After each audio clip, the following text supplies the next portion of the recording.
Morning. We are presented, as always, by First Commonwealth Bank.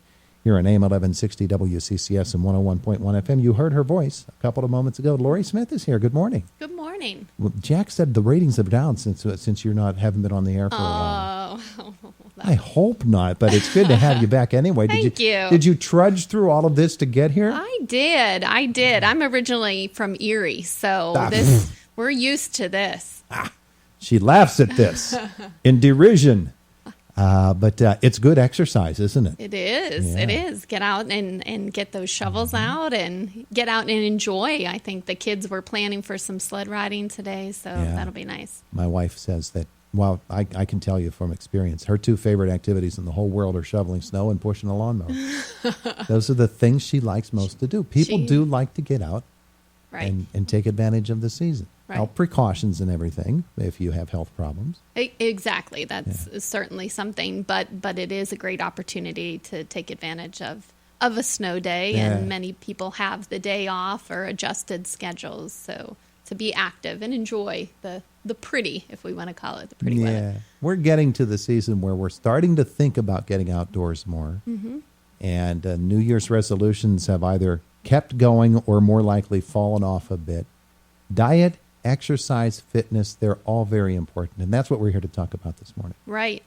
And they are. You're right. A lot of times I think people do set resolutions for the new year, and by the time we reach February, we're maybe have forgotten or we've stopped going to the gym. And we start feeling like failures, and we shouldn't. No. And I think that's one of the things we try to stress with people is be realistic with the goals that you set. If you want to start exercise, that's great, but be realistic in what you're expecting yourself to do. You know, it's not that you have to go to the gym every day for 1 hour, because how long is that going to last? And then, like you said, if we stop or miss a day, we feel as if we failed. So being more realistic to begin with in terms of what we're doing. So what are some of the things that IRMC can do to help us to stay on track? Well, I work with the Institute for Healthy Living, so we are always out in the community trying to offer programs just to help educate people about the importance of lifestyle and a healthy lifestyle. So we do have our S&T Wellness Center.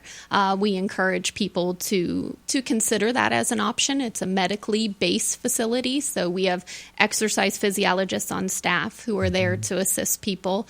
We have good hours. We're open 6:30 in the morning till 7 p.m. Monday through Friday, and we've also recently added Saturday morning hours. Oh, that's good. So it gives people another day.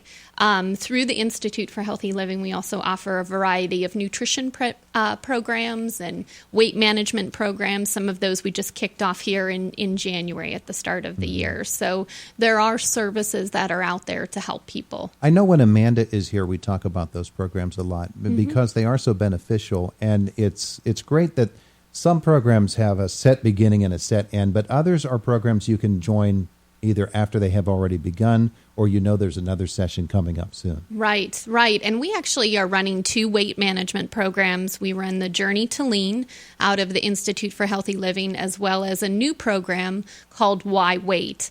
And so those programs one is a 12-week program, one is a 6-week program, but we run them on a regular basis. So, and really in those programs teach people the importance of lifestyle, sensible eating, the importance of exercise, and then some of the behaviors and the habits that are associated that sometimes lead us to unhealthy. So we work to kind of modify those habits. There are real seasonal factors that get involved there too, aren't there? Oh, it is. It's challenging. And even just talking to patients yesterday, we talk about getting through the holiday season, and then the month of January, there were a lot of people who were ill. So we're kind of off track with our exercise and our eating habits. So cookies don't eat themselves. That's right. And now we're a week away or under a week away from Valentine's Day. So then it's always one thing after another. Yeah, there's always that opportunity. But you used a word a couple of moments ago, 2 of them actually, and one of those words was sensible.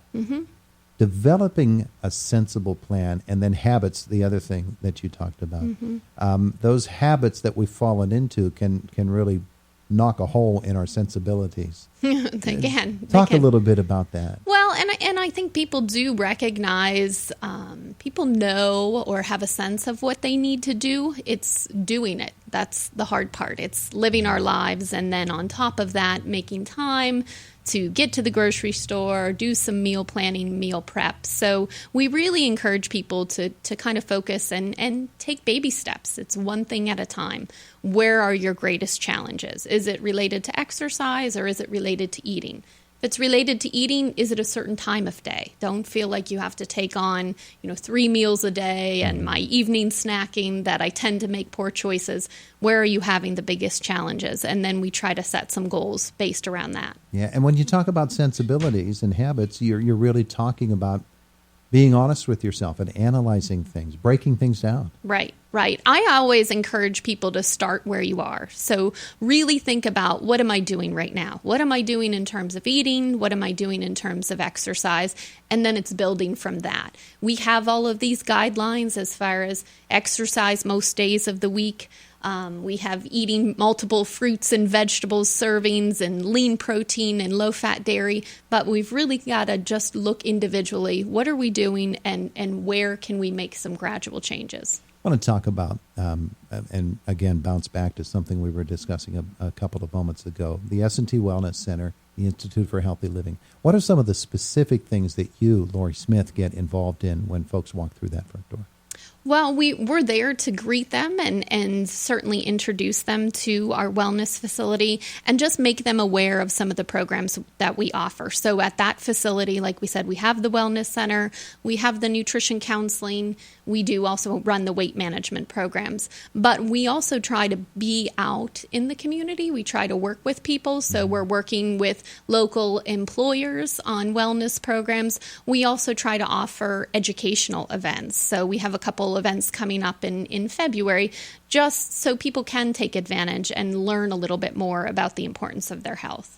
Hug Your Heart Day is coming up. Yes, that's coming up on Tuesday, on Valentine's Day. So we are going to be set up in a variety of locations around Indiana County that people can come in, have their blood pressure taken, receive a sticker that gives you information about that and what you can do. And then also we worked with some local businesses who are going to offer some discounts that day.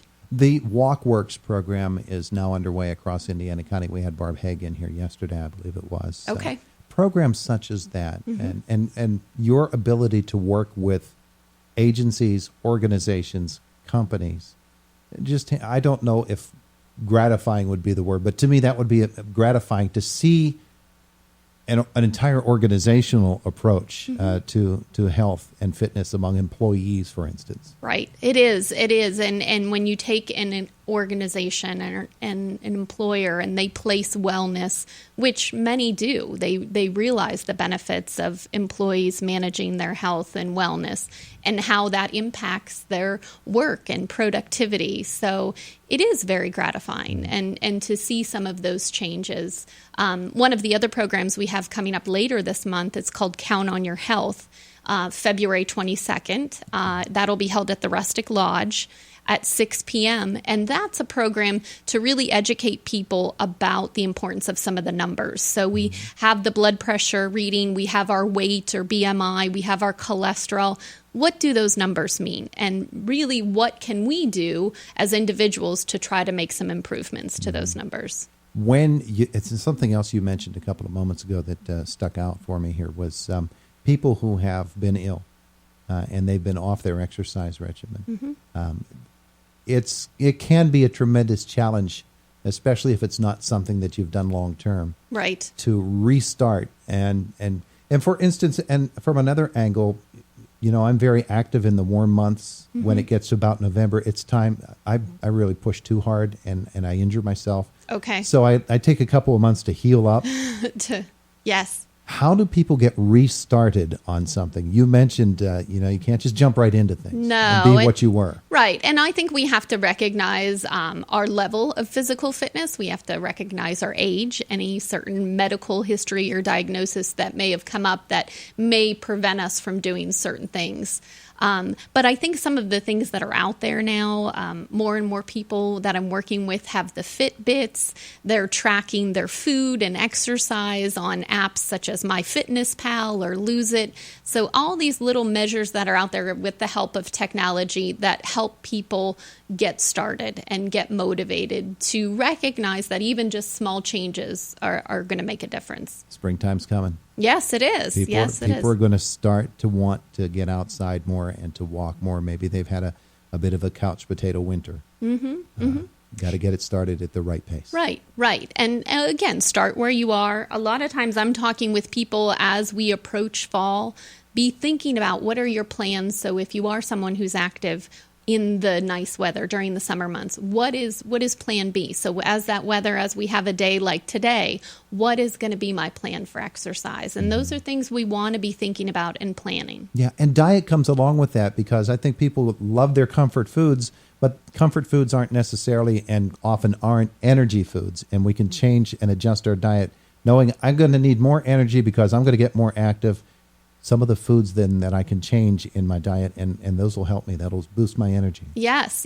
And I think people start to recognize whether they start one aspect or another. They make improvements to their eating or they exercise, they start to see the impact. Okay, if I am going to the wellness center and I'm seeing what it takes to burn through 200, 300 calories, how quickly I can consume that in cookies or ice cream. So maybe I am going to reevaluate what I'm using as a snack and give me something that's going to provide me, like you're saying, a little bit more energy, a little bit more nutritional. So I do feel better and have more energy. She's Lori Smith, the Institute for Healthy Living, 357-8088. Correct. There you go. Yes.